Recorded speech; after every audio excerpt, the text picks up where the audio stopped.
नमस्कार बच्चों, कैसे हैं आप? आपके घर वाले और आप सब ठीक है ना? अच्छा, आज मैं आपसे आपके परिवार के बारे में कुछ पूछना चाहती हूँ कि आपका परिवार संयुक्त परिवार है या एकल परिवार? अब आप सोच रहे होंगे कि एकल और संयुक्त परिवार क्या होता है, तो मैं बताती हूँ आपको, सुनिएगा। एकल परिवार वह परिवार होता है जिसमें आप केवल अपने माता पिता के साथ रहते हैं, और संयुक्त परिवार ऐसा परिवार होता है जिसमें आप अपने दादा दादी, चाचा चाची, ताऊ ताई सबके साथ मिलजुल कर रहते हैं। और जो बच्चे संयुक्त परिवार में रहते हैं ना बेटा, वह अपने दादा दादी के साथ बहुत मस्ती करते हैं, बहुत मजे करते हैं, और साथ साथ अपने दादा दादी को बहुत छेड़ते भी हैं, और खास तौर से दादी को तो बहुत चिढ़ाते भी हैं। अब आप सोच रहे होंगे कि आज मैं आपको यह बातें क्यों बता रही हूँ। वो इसलिए क्योंकि आज हम एक बहुत ही विशेष कविता पढ़ने जा रहे हैं, जिसमें एक 60 साल की बूढ़ी दादी है जो बेचारी परेशान हो रही है। अब देखिए वह क्यों परेशान हो रही है, तो चलिए जानते हैं इस कविता से कि उन्हें क्या परेशानी हो रही है और कौन लोग उन्हें परेशान कर रहे हैं। तो पढ़े, तो चलिए खोलिए पाठ 20 भगदड़ और बोलिए मेरे साथ। बुढ़िया चला रही थी चक्की, पूरे 60 वर्ष की पक्की, दोने में थी रखी मिठाई, उस पर उड़कर मक्खी आई। फिर देखिए आगे। बुढ़िया बांस उठाकर दौड़ी, बिल्ली खाने लगी पकौड़ी, झपटी बुढ़िया घर के अंदर, कुत्ता भागा रोटी लेकर। बुढ़िया तब फिर निकली बाहर, बकरा घुसा तुरंत ही भीतर। बुढ़िया चली गिर गया मटका, तब तक वह बकरा भी सटका। बुढ़िया बैठ गई तब थक कर, सौंप दिया बिल्ली को ही घर। देखिए थी ना मजेदार कविता। अब जरा इसका अर्थ जाने। इस कविता में बेटा देखिए एक बूढ़ी औरत है जो 60 साल की है और वह चक्की चला रही है। चक्की चलाना क्या होता है, आपने देखा है, गाँव में देखा होगा आपने। चक्की, गेहूं डालते हैं एक चक्की में और उसमें से उसे गेहूं को पीसते रहते हैं, घुमाते रहते हैं, हाथ से घुमाते रहते हैं, उसमें से आटा निकलता रहता है, तो उसे बोलते हैं चक्की। और जब वह चक्की चला रही थी तो उसकी रसोई में एक दोने आप लोग जानते होंगे ना, एक कटोरी होती है पत्ते की, प्लास्टिक की, उसे दोना बोलते हैं, कागज की बनाई रहती है। तो उस दोने में मिठाई रखी थी कि अचानक उस पर उड़कर मक्खी आ गई। अब मीठे पे तो मक्खी जरूर आएगी, तो मिठाई पर मक्खी आकर बैठ गई, और जैसे ही बुढ़िया बांस की लकड़ी लेकर मक्खी उड़ाने लगी, मक्खी को भगाने लगी, कि तभी वहां अचानक बिल्ली आ गई और वहां पर रखी पकौड़ी फटाफट खाने लगी। अब तभी बुढ़िया भगाने के लिए, किसको भगाने के लिए?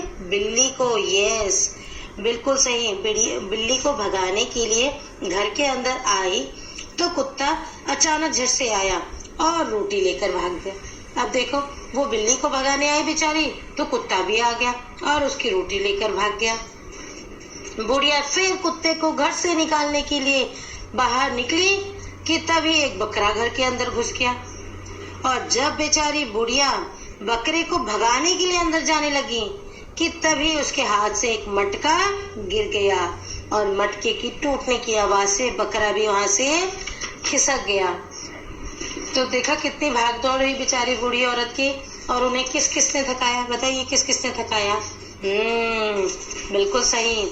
अब देखिए, जब इतनी भागदौड़ के बाद जब बेचारी बुढ़िया थक गई और थक कर बैठ गई, तो उन्होंने बिल्ली को ही अपना घर सौंप दिया, अर्थात बुढ़िया बिल्ली के आगे हार मान गई और उसे घर से भगाया नहीं, बल्कि घर में ही रहने दिया। क्यों? क्योंकि वो पूरी तरह थक चुकी थी, तो उन्होंने कहा बिल्ली को ठीक है, बिल्ली को मैं घर में ही रहने देती हूँ।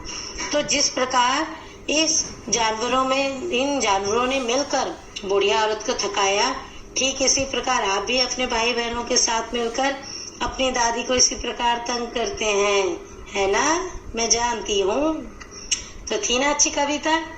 चलिए अब जरा इसमें बने चित्रों पर ध्यान दीजिए।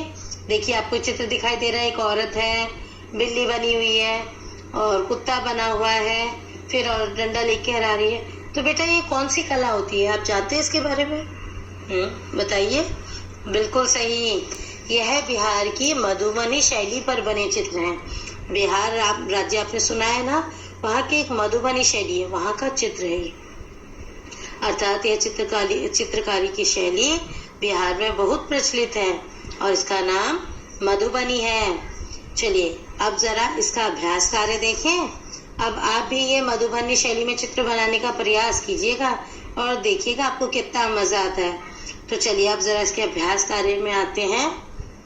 तो देखिए कौन कौन आया, आपको यह बताना है कि बुढ़िया को परेशान करने कौन कौन आया और उनका चित्र बनाना है और किस क्रम में आया उसी प्रकार आप चित्र बनाना। सबसे पहले कौन आई थी? बिल्कुल सही, मक्खी। हाँ, फिर कौन आया? तो आप इसी क्रम में चित्र बनाइए, ठीक है। फिर बताइए कौन किसके साथ है, यानी कौन सी चीजें या घटनाएं किसके साथ हुई। जैसे बुढ़िया क्या कर रही थी? चक्की चला रही थी। और मक्खी किस पर आकर बैठी? तो कौन किसके साथ था, कौन किस पर आकर बैठा, या कौन किस काम में लगा हुआ था, या किसने क्या खाया, आपको यह मिलाना है। मक्खी किस पर बैठी थी? मिठाई पर। बिल्कुल सही, तो मिठाई से मिला लीजिएगा।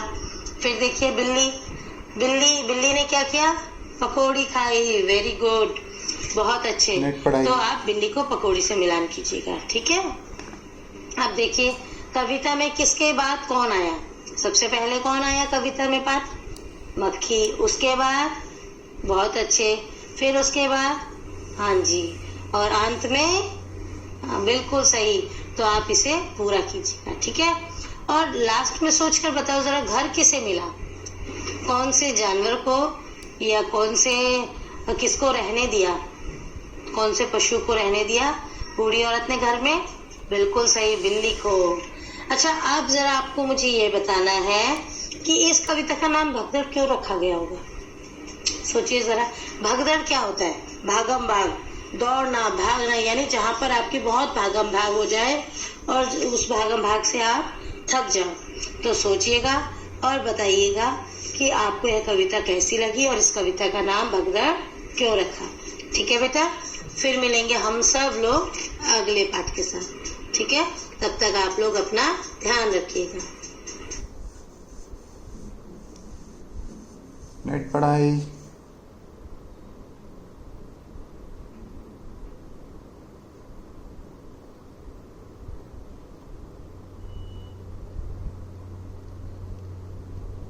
नेट पढ़ाई।